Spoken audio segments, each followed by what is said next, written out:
नमस्कार दोस्तों, आप सभी लोगों का फिर से एक बार बहुत बहुत स्वागत है। मैं कार्तिक भारद्वाज। और दोस्तों आज जो क्वेश्चन देखने जा रहे हैं हम लोग गेट 2020 से देखने जा रहे हैं, है ना। और यहाँ पर जो क्वेश्चंस लेने वाले हैं हम कहाँ के, इसी ब्रांच के क्वेश्चंस लेने वाले हैं। तो पहले जैसे आप इस क्वेश्चन को देखोगे, इसको देखिए आप इस क्वेश्चन को देखते हैं, आपको पता चल जाना चाहिए किस सब्जेक्ट से। This is from the control system. Okay, ये कंट्रोल सिस्टम से आपका क्वेश्चन। और कंट्रोल सिस्टम के पास कौन सा सब टॉपिक है दोस्त, यहाँ पर ये एकदम बेसिक्स में है ना। Basics of the control system में आपको ये क्वेश्चन मिलेगा। बहुत ही शानदार कंसेप्ट है। ये कंसेप्ट एक बार नहीं, कम से कम 10 बार पिछले सालों में पूछा गया है। ना केवल हमारा गेट में पूछा गया है, ये इसरो के अंदर भी पूछा गया है, ये आपका जो है इंजीनियरिंग सर्विसेज में भी पूछा गया है, और भी जो एग्ज़ाम्स हैं मोस्टली ये कंसेप्ट पूछा गया है। रिपीटेड कंसेप्ट है, कोई खास नहीं है इसमें।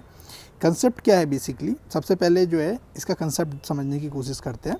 कंसेप्ट है कि आपको पास कोई ट्रांसफ़र फंक्शन है, एक सिस्टम है जिसका ट्रांसफ़र फंक्शन आपको कोई जीएस दिया हुआ है। इसके अंदर आप जब इनपुट देते हैं, ठीक है ना, जब भी आप कभी इनपुट देंगे तो जैसे ही अगर आप साइन इनपुट देते हैं, साइन या कोसाइन इनपुट देते हैं, है ना, तो उसके बाद जो आउटपुट होता है वो साइन है तो साइन ही मिलेगा, और कोसाइन है तो कोसाइन ही मिलेगा, है ना, बशर्ते कुछ शिफ्ट के साथ, ठीक है ना। तो यहाँ पर अगर आपने सपोज करो ए साइन, है ना, ए साइन ओमेगा टी आपने इनपुट रखा है, तो जो आपको आउटपुट पे मिलेगा वो क्या मिलेगा आपको दोस्त, यहाँ पर a this is the magnitude of this transfer function G S, अगर मैं इसको कंसिडर कर लूँ, और इनटू साइन, है ना, omega T plus phase shift. और फेज शिफ्ट क्या है, दिस फेज शिफ्ट कुछ नहीं है, this is the angle of the G S, जो भी इसका जी एस है इसके अंदर का एंगल, है ना। तो चलिए इसको समझने की कोशिश करते हैं बारी बारी से।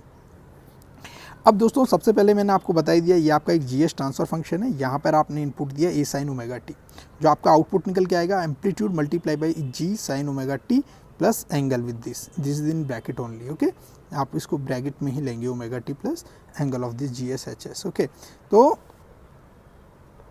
अब उसके बाद दोस्त यहाँ पर क्या करना है, आपको समझना है कि अब आपके पास गिवन क्या है, एक transfer function G S H S आपको दिया हुआ है, ये आपका ट्रांसफ़र फंक्शन है। और इन्होंने बोला है जो आउटपुट आया दोस्त आपका ये निकल के आया है, और इनपुट आपको ये दिया हुआ है 5 cos ओमेगा टी।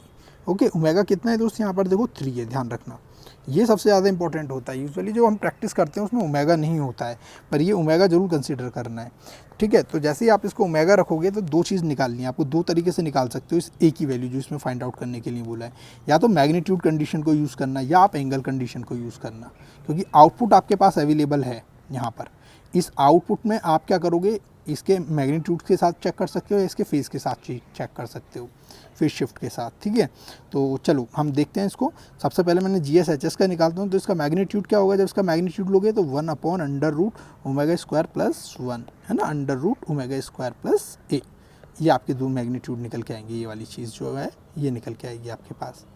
ऑलराइट, जब आप एंगल निकालेंगे, है ना, ये क्या निकल के आएगा, angle of G S that is going to be -tan−1 omega -tan−1 omega by a निकल के आएगा, है ना। यहाँ पे क्योंकि इमेजनरी पार्ट प्लस यहाँ पे जो इसका जो एंगल होता है this is the tan−1, denominator में इमेजनरी पार्ट, जो भी इमेजनरी पार्ट है प्लस रियल पार्ट यहाँ पे 1 है, इमेजनरी पार्ट ओमेगा, यहाँ पे इमेजनरी पार्ट ओमेगा है और रियल पार्ट ए है, तो इसलिए 1 का तो कोई फ़र्क नहीं पड़ेगा, तो -tan−1 omega -tan−1 omega by ए, ये आपका एंगल निकल के यहाँ पे आ जाएगा, है ना।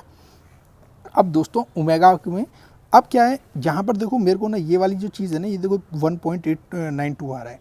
ये दो तरीके से यूज़ कर सकते हो, या तो तुम इसके में ओमेगा = 3 रखो, -tan−1 ओमेगा 3, है ना, = -tan−1 ओमेगा क्या है 3/a करके, दैट इज इक्वल टू कितने के बराबर रखो, इसके बराबर रखो, तो आप कर सकते हो। दूसरी चीज़ मैं आपको बता दूं, आप मैग्नीट्यूड कंडीशन का भी यूज़ कर सकते हो। मैं यहाँ मैग्नीट्यूड कंडीशन का यूज़ करूँगा कि ये जो है मेरे लिए बहुत ईजी है इन कंपैरिजन टू ये एंगल कंडीशन का यूज़ करके, ठीक है ना। दोस्तों कुछ लोग ऐसे हो सकते हैं, बोल सकते हैं सर मैं क्यों फॉलो करूँ आपका तरीका, I will use the angle condition. भाई आप एंगल कंडीशन यूज़ कर लो, है ना, किसी से के साथ कोई ज़बरदस्ती नहीं है, आपको जो बेहतर लगता है, जो इजी लगता है वो करो। मुझे ये इजी लग रहा है क्योंकि यहाँ पे मुझे दिखाई दिया कि जो आपका यहाँ पे जो निकल के आ रहा है मैग्नीट्यूड फॉर्म में, जब मैंने इसको डाला तो दिस इज बिकम 1/√10 9² + a² निकल के आया इसका, जो एट ओमेगा = 3 पे जो मेरे को इसका मैग्नीट्यूड निकल के आया। दूसरी तरफ मैंने आउटपुट का मैग्नीट्यूड देखा, मैंने सोचा अरे बाप रे, √10 तो कट जाएगा, तो इससे मेरे लिए कैलकुलेशन ईजी हो जाएगी। तो 5/√10 √9² + a² = 1/10, है ना, क्योंकि यही मैग्नीट्यूड है ना, a × what is the magnitude, √10 plus A square, है ना, that is equal to the output magnitude क्या है, √10 के बराबर, ये कट जाएंगे, है ना। जब इसको करोगे सॉल्व तो √9² plus A square that is going to be 5, और जब इसको सॉल्व करोगे, है ना, 9 + 9² इक्वल टू 25, तो 9a² इक्वल टू कितना निकल के आएगा, अंडर प्लस माइनस √2, जो माइनस नहीं होगा, इन्होंने पहले ही a इज ग्रेटर देन 0 बोल दिया है ना। तो इसकी जो आपका आंसर निकल के आया that is going to be answer 4। तो ए इज द आंसर 4। एक बहुत ही ईजी और शानदार स्कोरिंग क्वेश्चन था ये, है ना, आपको फ्री फंड में 2 मार्क्स देके चला जाता है ये। तो गोलगप्पा टाइप क्वेश्चन था, तो इस तरह के शिकार कुछ कुछ हाथ लगते हैं एग्जाम में, हमें बेसब्री से उनका इंतज़ार करना है, और जैसे ही है उन पर टूट पड़ो और इस तरह के मार्क्स कभी लूज़ मत करो, ठीक है। तो उम्मीद है दोस्तों समझ आ गया होगा। So thank you, see you in the next lecture with new concept.